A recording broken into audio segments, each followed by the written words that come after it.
Alright, thanks for joining me on Wilderness with Amani. It's backpacking time and we're at the Thousand Lakes Wilderness area. And I've never been here before. I saw a sign that was broken on the side of the road when I went to the Pitt River. And I'm going to be hiking with my cousin Lance. When you're driving into the Tamarack Trailhead, that's where we're going. We're hiking in from the Tamarack Trailhead. We're going to Eiler Lake. And it's about a 3-mile hike. When you're on the dirt road, trust Google Maps up until the last fork, and you're going to see a sign that says go straight, and Google Maps is going to lie to you. It's going to tell you to go up this road. All it does is get you stuck at a locked gate. So just trust the sign, use the force, trust your feelings, follow the road straight, and it'll get you right to this big trailhead. So not a lot of people come up here, and from what I saw on the U.S. Forest Service site, you don't even need a permit to go into the backcountry here.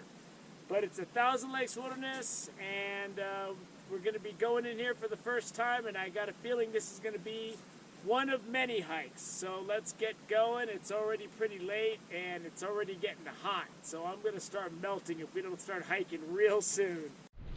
And as you can see, I never got my 2-piece 5-foot ultralight, so I got my 1-piece. So I have it rigged up and bent and tied with a string. So if this ends up snapped, I understand that there was a risk. So instead of a wilderness permit, you do a self-registration. And I wish I knew this before I'd walked over here with my pack on, but I'm going to do it really quick. And for the first time, as I mentioned, I'm entering the Thousand Lakes Wilderness. And I don't think there's anywhere near 1,000 lakes. I think that's a bunch of hype, if you ask me. I think there's like 7 main lakes and a bunch of little puddles. This is the second time I've hiked into the Cascade Range. This is the southern part. I actually have a clip on my hiking playlist where I hiked to the top of Mount Lassen, the volcano. But this Thousand Lakes area used to be a volcano. And I guess some of it collapsed and it got eroded away from glaciation and other weather events over the eons. But there was a volcanic eruption here only 500 years ago, which geologically speaking, that's like yesterday. Because this place is so lightly used, from what I read, the trail maintenance isn't very good. So about 100 yards in, we're already reached this fork, and we're already confused. He's got some kind of, what do you got, all trails? All trails. He's got all trails, so that'll help us a little bit. There's a tree across this. That's like a creek. I think it's You think it's this way? I think it's this way. You think it's this way? Well, now that I'm navigating, it's down this way. Okay, let's go. Oh, God. It'll be clear we're in the same family when it comes to navigation and trying to figure out a trail. And right out of the gate, the first thing I'm appreciating is there's a lot of shade. Because the sun, we got a late start because we got lost on that dirt road coming in, is high, and it's warm today. Now, I've never been here, and this shade could be gone in 100 yards, but for right now, I'm enjoying it, so I'll take it while I can get it. So this is cool. This is like a big thing of lava that must have been advancing, and it cooled and stopped, and then the trail goes right over the lava flow. This isn't the kind of stuff you want to sit on. This will shred your clothes, man. Just shred. Put it in the shredder. Besides that ancient lava field area, that's all igneous rock now. It is nice tree coverage, man. It's thick. And it feels really good. Between this and a little bit of clouds, I'm strolling pretty good. It's about a mile in, you hit your first uphill. I don't think it's going to be that bad, though. From what we gathered, we're looking at about, what did you say it was? It's about 3 miles. It's about 3 miles with how much of an elevation gain? About 810, so not even 1,000. So less than 1,000 feet elevation gain. That's good news to me. See, that's why I have him. He's like my professor, my navigator. I'm the guy in the chair. He's the guy in the chair. Yeah, this first grade we're going up, it's not bad, but the trail's smooth and you could just cruise along it.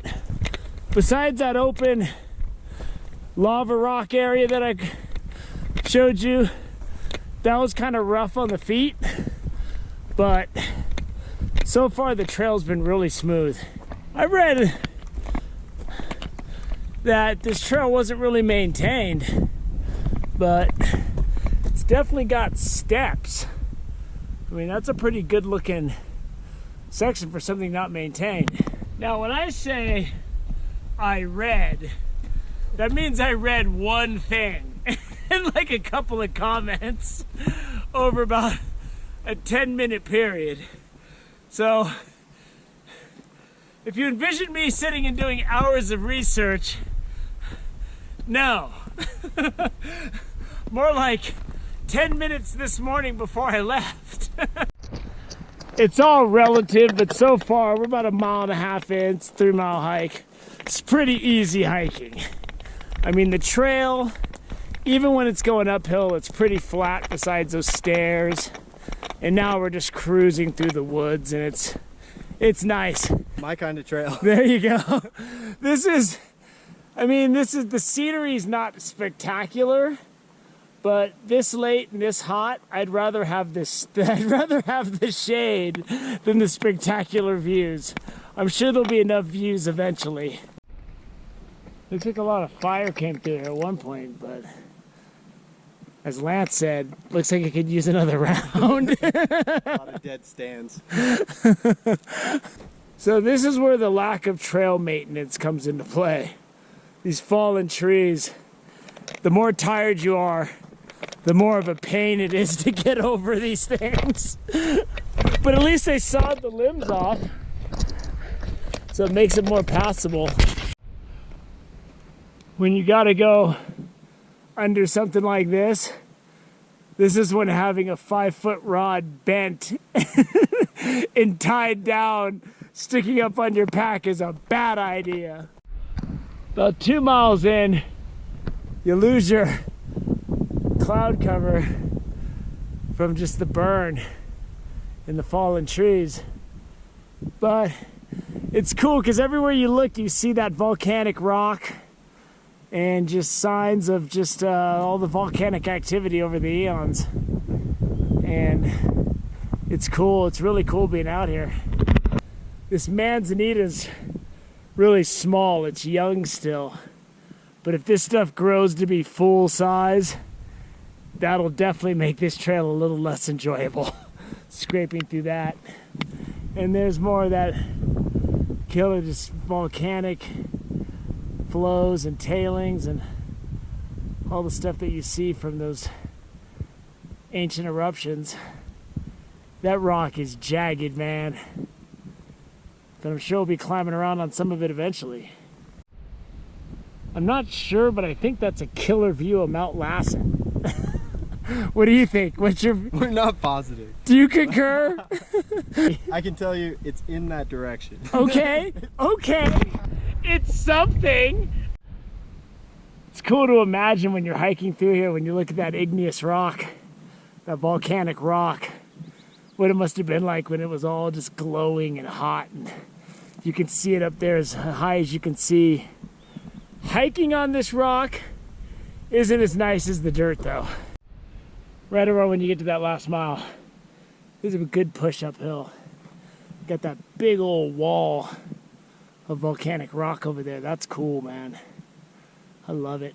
The dude who took a lot of geology in college. I really enjoy walking around and seeing stuff like this. Nice. Came up over the hills and got the snowy peaks in the background. That's cool. If you got bad knees, this has been pretty knee friendly so far as being flat goes. It's not 100% smooth. There are some rocky sections, but it's been pretty mellow and we're pretty much just cruising in full speed. Lance always taking pictures. He's got really good pictures. I'll talk about a link to his Instagram I'm gonna put on my page. He takes really good wildlife pictures with that camera. He's got a bunch of lenses. He's got fancy stuff. Another killer view of those peaks. And again, the burned out forest ain't ideal, but it's kind of scenic the way it opens things up. I love it. I'm loving this. So there's Barrett Lake is that way. Never heard of it, but eventually we'll fish there. Eiler Lake, that way. That's where we're going. It's a small mosquito-infested pond, I'm sure. That's cool, it's beautiful. You can almost see like Bob Ross the painter. Oh, there we go. And a little tree lives by the edge of the lake. He always whispers with his 70s fro. If one thing Bob Ross should get an award for, it's that iconic fro that he's got. That is a championship blue ribbon afro on that dude. May he rest in peace. I loved his show. And I'm seeing some good sized lake through the trees. Look at that, you got the nice green and then it turns into all volcanic rock above it. This is a really cool place to spend a couple days. And here we are at Lake Eiler. So I think that's gonna wrap it up. And we're in these logs, but there's a couple of flat spots we can work with. If these fire rings weren't here, we could easily find a spot. I think I'm gonna try to put mine in between there, so I think we're calling this home one way or the other because I think we're both done with hiking. So that's gonna wrap up our hike up to Eiler Lake. It was a pretty easy hike. What do you think? Yeah, it was great. There's a lot of flat ground, not too much elevation gain, so I'm all for that. That's good stuff. So, Thousand Lakes Wilderness, first hike in on my channel. There it is. Time to get set up, rest a bit, and see about fishing. Didn't see any sign of life, no risers, nothing coming in. But that doesn't mean everything. We're going to have to go down and unpeel that onion. So thank you for joining me on Wilderness with Amani. Until next time.